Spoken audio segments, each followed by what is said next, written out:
Assalamualaikum warahmatullahi wabarakatuh. Selamat pagi semuanya. Bagaimana kabarnya hari ini? Semoga kalian semua dalam keadaan sehat, semangat, dan siap untuk belajar. Perkenalkan, nama saya Indah Meranti. Kalian bisa manggil saya dengan sebutan Ibu Indah, Ibu Mei, atau Ibu Ranti. Baik, sebelum saya memulai pembelajaran hari ini ya, saya mau absen dulu. Saya mau tahu nih, siapa yang nggak masuk, siapa yang nggak hadir, siapa yang izin atau berhalangan untuk masuk. Sekretarisnya di sini siapa?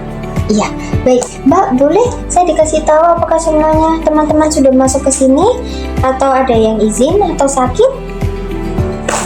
Oh, yang izin 2 anak. Siapa aja namanya? Nomor absen berapa, Mbak? Baik.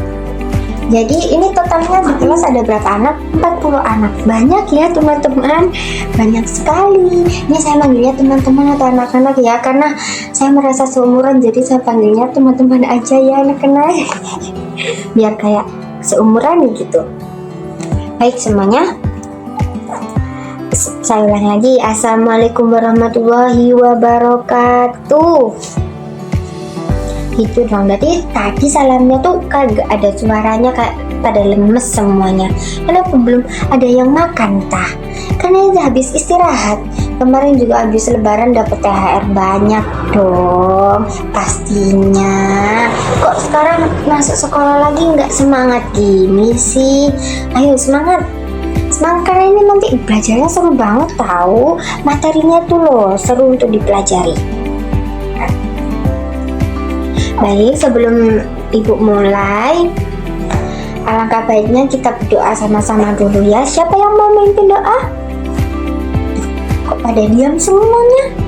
Siapa? Ketua kelasnya mana ketua kelasnya? Ayo kenalan dulu nih. Kok pada diem-dieman semuanya? Kalau 40 anak berarti yang gak masuk 2 anak jadinya 38 dong. Gak apa-apa. Nanti temannya dikasih tahu ya kalau materinya ini nanti ini dicatat ya teman-teman, karena ini tuh penting nanti bisa keluar di UTS nanti. Baik. Oke. Kita berdoa dulu. Ketua kelasnya coba dipimpin teman-temannya berdoa.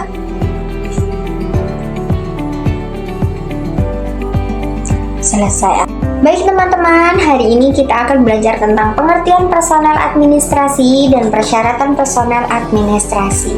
Tujuan kita belajar itu bukan hanya sekedar memahami ya, tapi juga supaya kalian itu bisa menerapkan dalam kehidupan sehari-hari. Tapi ingat, belajar itu bukan hanya mendengar, tetapi juga aktif berpikir, bertanya, dan mencoba.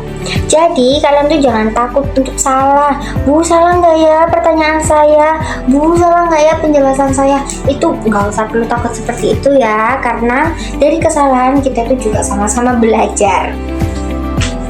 Baik teman-teman, siap untuk pembelajaran hari ini? Semangat ya, harus siap. Dalam menjalankan tugas-tugas dan pekerjaan di kantor itu tentunya diperlukan pihak-pihak yang bertanggung jawab menjalankannya. Tugas-tugas dan pekerjaan di kantor itu sangat beragam. Salah satunya tugas administrasi. Untuk mengerjakan tugas administrasi tentunya diperlukan seseorang yang kompeten untuk mengerjakan tugas tersebut. Pihak yang bertanggung jawab atas tugas administrasi kantor lazim dikenal dengan sebutan personil administrasi.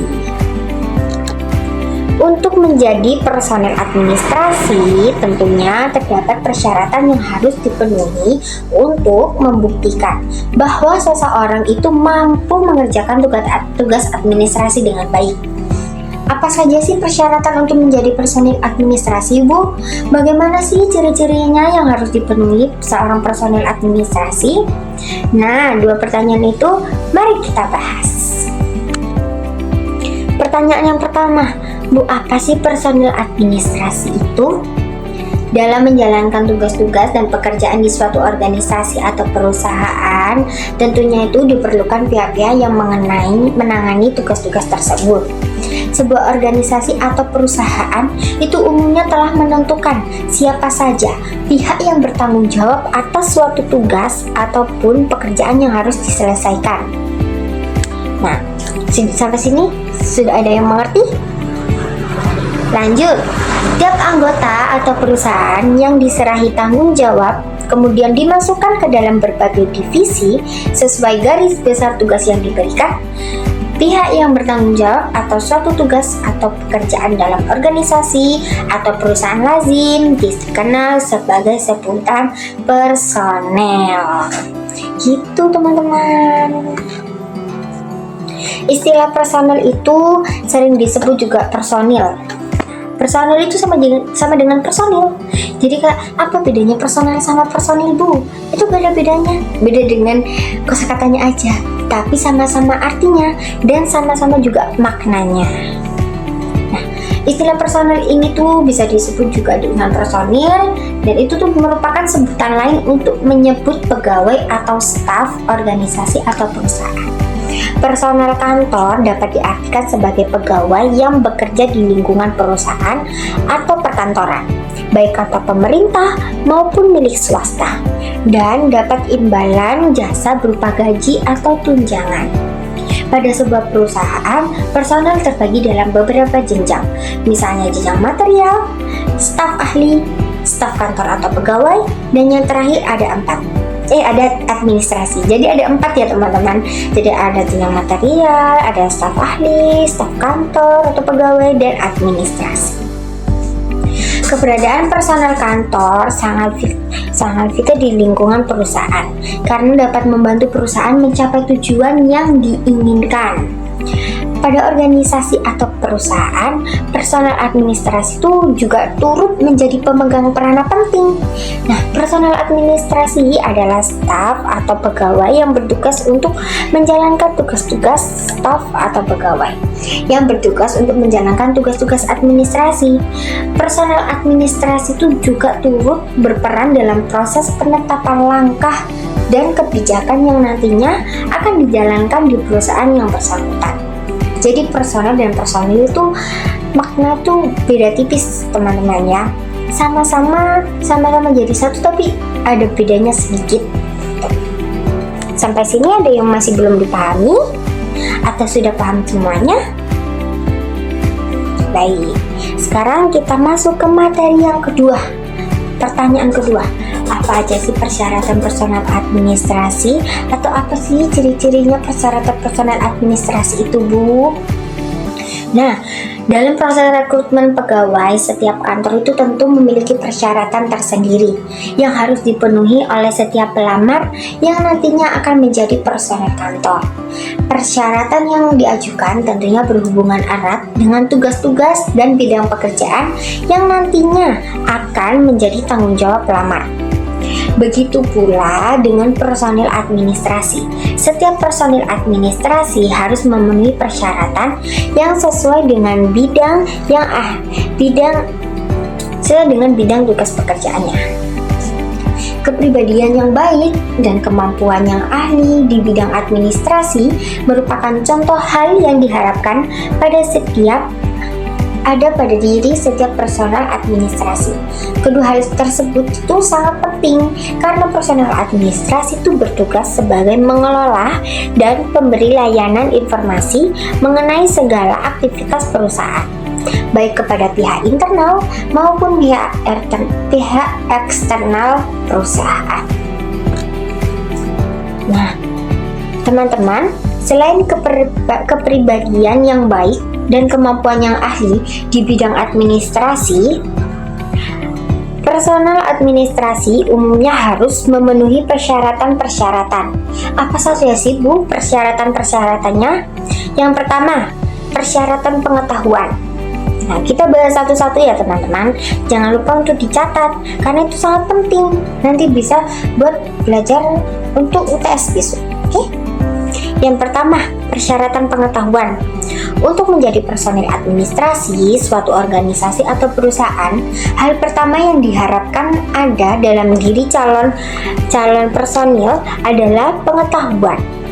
Pengetahuan yang diharapkan dalam diri calon personel dapat digolongkan menjadi dua, yakni pengetahuan umum yang diperoleh melalui pendidikan formal dan non-formal, serta pengetahuan terkait bidang pekerjaan nantinya akan menjadi tanggung jawab di calon personel tersebut. Umumnya, organisasi atau perusahaan menetapkan standar pengetahuan umum melalui tingkat pendidikan formal si calon personel, tepatnya pendidikan terakhir seperti tingkat sekolah menengah SMK atau sekolah menengah kejurusan, dan tingkat pendidikan tinggi yaitu D3, S1, dan S2. Bukti pendidikan formal dapat dilihat itu melalui ijazah transkrip dan ijazah transkrip nilai atau sertifikat yang dimiliki calon personel. Bukti pendidikan non formal seperti sertifikat kursus dan pelatihan itu tuh juga dapat dilampirkan karena calon personel sebagai bahan pertimbangan di perusahaan. Bukti pendidikan terakhir merupakan tanda bagi perusahaan bahwa calon personel telah memiliki pengetahuan yang cukup serta siap menerima tugas dan pekerjaan dari perusahaan. Sementara itu, pengetahuan terkait bidang pekerjaan yang nantinya akan menjadi tanggung jawab calon personal administrasi dapat diketahui melalui tahap wawancara ataupun pengalaman kerja calon personel. Pengetahuan yang memadai dan pengalaman kerja terkait bidang pekerjaan yang nantinya akan ditandatangani calon personel menjadi nilai tambah bagi calon personel di mata perusahaan. Kedua, persyaratan potensi. Potensi merupakan kemampuan yang menjadi kekuatan pribadi yang dimiliki oleh setiap individu. Potensi diri dapat merupakan bawaan lahir, genetik, ataupun diperoleh berdasarkan pengalaman dan pelajaran yang diterima seseorang dalam hidupnya. Potensi diri dibedakan menjadi dua, yakni potensi fisik dan potensi non-fisik. Potensi fisik itu adalah kekuatan pribadi yang berwujud kondisi fisik atau jasmani. Potensi fisik meliputi hal-hal itu seperti 1. Penampilan fisik dan rupa wajah, misalnya itu wajah yang cantik atau tampan, serta tubuh yang tergolong tinggi dan gagah. Yang kedua, kualitas indera kemampuan melihat, mendengar, meraba, dan mencium. Itu tuh tergolong baik ataupun sebaliknya.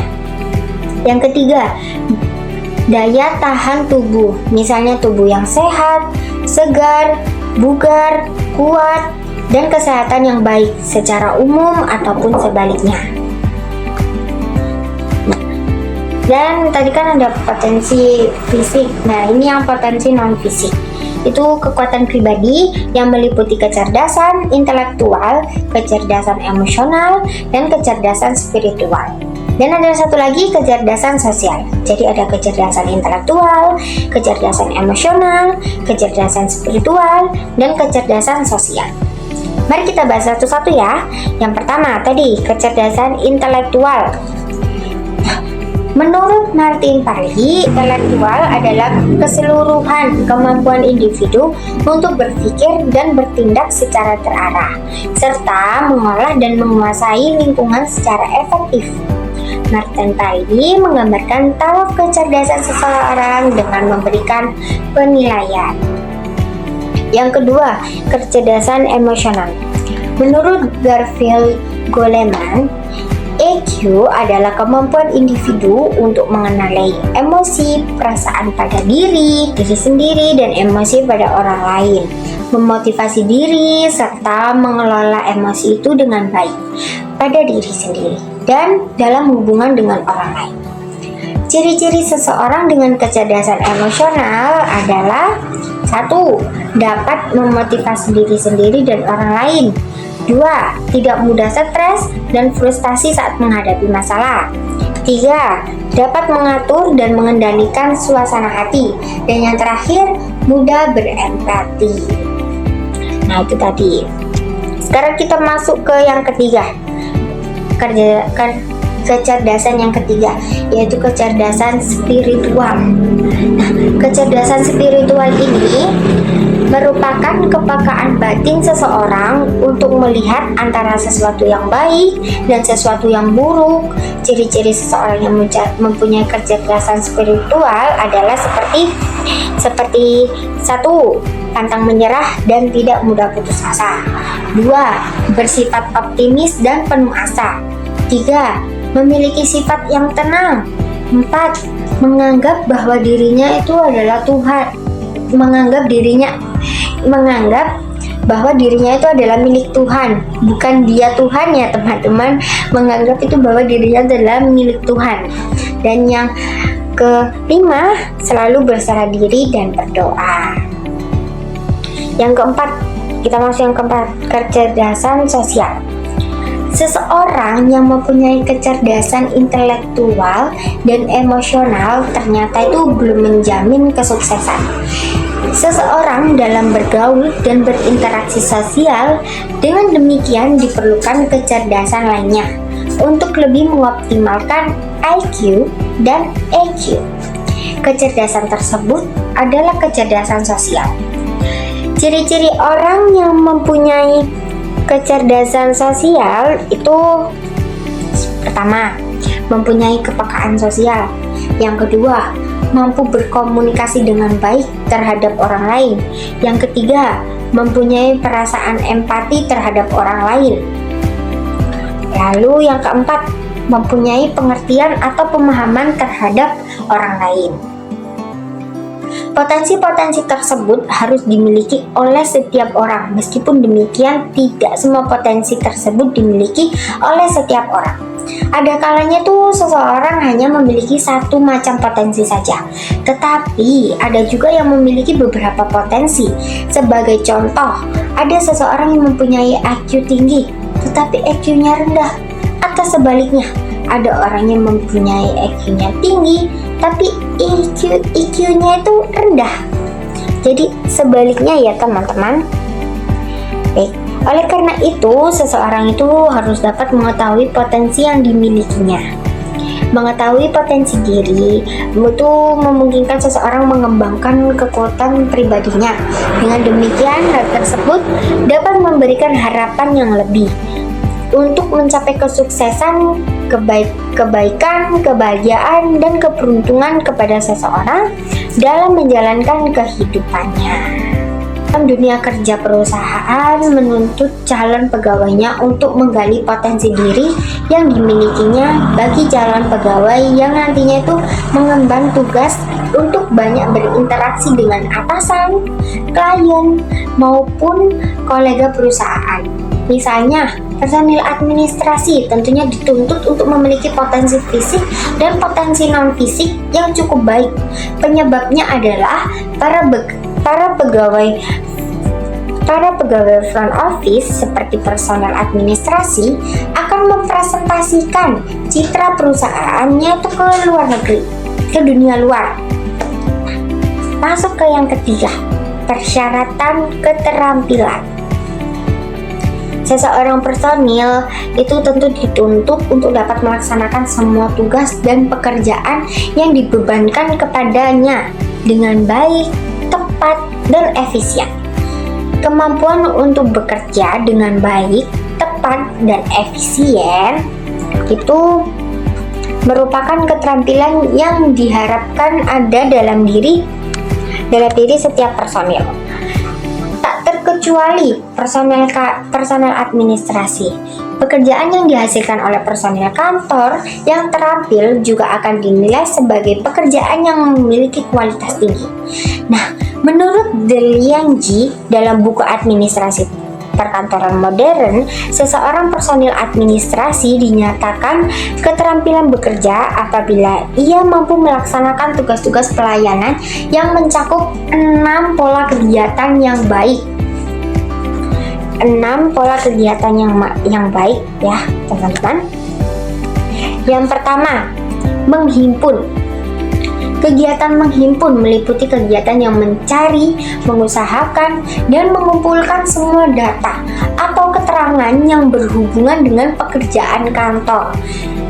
Data tersebut itu dihimpun berdasarkan 3 rentan waktu, yakni sejak data tersebut belum ada, ketika data tersebut sudah ada, tetapi masih berserakan, itu belum terhimpun, serta ketika data tersebut telah terhimpun dan siap digunakan. Jadi ada 3. Yang pertama, sejak data itu tersebut belum ada. Yang kedua itu sudah ada tetapi masih berserakan. Dan yang ketiga itu data tersebut telah menghimpun dan siap untuk digunakan. Yang kedua, mencatat. Kegiatan mencatat meliputi itu pencatatan data atau keterangan terkait pekerjaan secara manual dengan menggunakan alat tulis. Pada kegiatan ini, kemampuan dalam menghasilkan tulisan yang baik, mudah terbaca, serta merangkum inti materi dengan padat dan jelas sangat diperlukan. Sangat diperlukan. Seperti kayak seorang sekretaris. Nah, sekretaris kalau atasannya lagi ngomong nih, pasti ngomongnya kan banyak banget. Nah, dia untuk siap untuk merangkum dan mencatat semua yang diomongkan oleh atasannya tersebut. Jadi gitu. Yang ketiga, ada mengelola. Kegiatan mengelola ini itu meliputi pengelolaan data atau keterangan terkait pekerjaan yang ditangani dengan menggunakan peralatan tertentu. Contoh dari kegiatan mengelola adalah pengetikan surat menggunakan komputer atau mengirimkan surat elektronik atau email. Nah, yang keempat, menggandakan. Kegiatan menggandakan itu meliputi tugas yang memperbanyak data atau keterangan terkait pekerjaan dengan menggunakan peralatan tertentu sehingga mencapai jumlah yang diperlukan. Sebagai contohnya itu kegiatan memperbanyak data atau keterangan berupa pengumuman menggunakan mesin fotokopi yang nantinya itu akan digunakan oleh semua personel di kantor. Yang kelima, mengirim. Nah, kegiatan mengirim ini merupakan kegiatan menyampaikan data atau keterangan-keterangan dengan menggunakan jasa perantara, misalnya kurir pos atau agen dari satu pihak ke pihak lainnya. Contoh dari kegiatan ini tuh mengirimkan surat atau paket kepada klien dan kolega perusahaan. Yang terakhir, yang keenam, yaitu menyimpan. Kegiatan menyimpan adalah kegiatan meletakkan suatu data atau peralatan tertentu yang berkaitan dengan pekerjaan kantor di suatu tempat tertentu yang relatif aman dari resiko kehilangan atau kerusakan. Sebagai contoh adalah menyimpan surat penting di folder dan laci khusus atau menyimpan benda berharga di berangkas.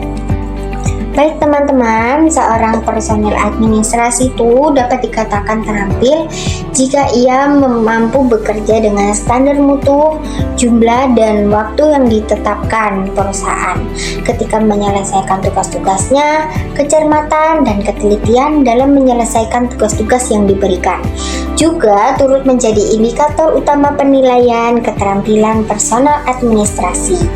Jika seseorang personel administrasi dapat menyelesaikan pekerjaan dengan tepat dan sesuai bahkan melebihi standar perusahaan personel, dapat dikatakan amat terampil. Sebaliknya, jika personil tersebut tidak mampu bekerja sesuai standar, personil tersebut akan dikatakan sebagai personel yang kurang atau belum terlatih. Selain keterampilan menangani pekerjaan, keterampilan lain yang diharapkan ada dalam diri seorang personil administrasi adalah keterampilan berpenampilan. Keterampilan berpenampilan tidak hanya dilihat dari keterampilan berbusana, tetapi juga keterampilan berekspresi.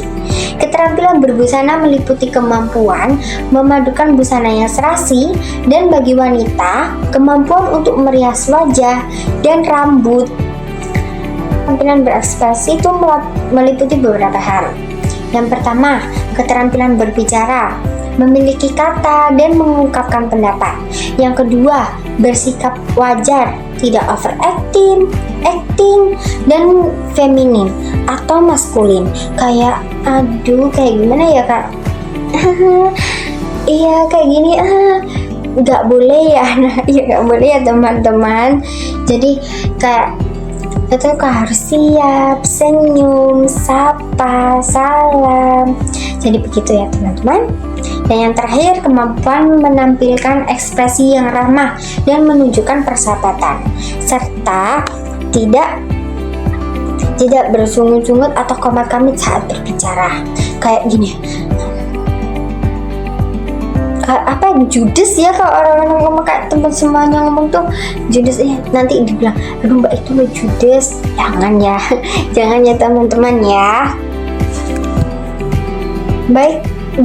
Baik teman-teman, kita memasuki ke bagian persyaratan kepribadian, yaitu ke bagian terakhir ya, karena waktunya sudah sangat mepet untuk istirahat yang kedua, jadi kita singkat aja ya. Baik, kepribadian adalah keseluruhan sifat dan watak seseorang yang terlihat dari sikap dan perilakunya. Setiap orang memiliki kepribadian yang berbeda, dan hal ini tuh sangat memengaruhi cara bergaul maupun cara bekerja. Kepribadian itu dibentuk oleh beberapa faktor. Yang pertama, faktor biologis, yaitu fisik dan kemampuan berpikir. Yang kedua, faktor budaya dan peradaban. Yang ketiga, faktor keluarga. Dan yang terakhir, faktor sosial dan lingkungan. Lanjut, selanjutnya menurut Hippocrates ada 4 tipe kepribadian utama. Yang pertama, sanguinis, itu orang yang ceria, optimis, suka bergaul.